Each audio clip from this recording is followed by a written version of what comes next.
Here we are, not much more than a day after the Brussels terror bombing, and the reactions to it are almost as troubling as the bombing itself. We have candidates from the Republican Party like Donald Trump saying things like torture might have averted this. Well, I suppose that's technically true, but it's also true that torture may have caused or inspired this. We have Ted Cruz talking in positively Orwellian terms about the idea of patrolling and securing Muslim neighborhoods, whatever that would mean, in the United States in order to keep them from being radicalized. Hillary Clinton's big declaration is saying that we have to fight ISIS online. It seems that the people running for president, and in some ways the administration currently in power, are almost as crazy as the murderers who are carrying out these acts. Now, I know that's extreme, and it comes from a deep sense of frustration, but we have a real problem here, and it's not being addressed. Those who talk about it being fundamentally a law enforcement problem that has to be fought online, or hunting down the individuals who are directly responsible, which to be sure is important, that entire camp misses that this really is a war. However atypical or asymmetric, it is a war. It is not simply a problem of intelligence and law enforcement, as important as those may be.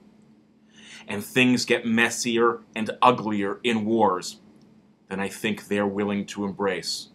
And because of that, things continue to happen. On the other hand, and it's a dangerous other hand, those who know we are at war forget the old adage that often the first casualty of war is the truth. And as we go to war, rumors are spread, ugly, grotesque premises about all Muslims and Muslim neighborhoods and entire traditions.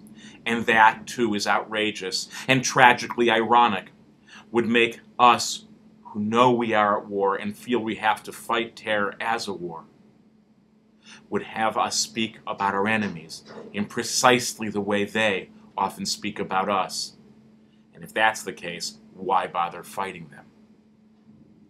It seems right now we are at a turning point, that what happened in Brussels may in fact be a kind of 9/11 moment for Europe. And Europe and the world will need to make two hard choices, and the hardest thing of all will be to hold them together. The first is that we really are at war, and this is far more than about intelligence and online and law enforcement and bringing individuals to justice. And at the same time, as we go to war, we will need to behave in ways and speak in ways and live in ways that do not allow us to be dragged down into the wholesale hatred that our enemies practice against us. In fact, I believe with all my heart, even on this terrible day, that if we can do those two things together, we can win, and the world can be better and safer for all people everywhere, whatever faith they practice, whatever tradition they follow.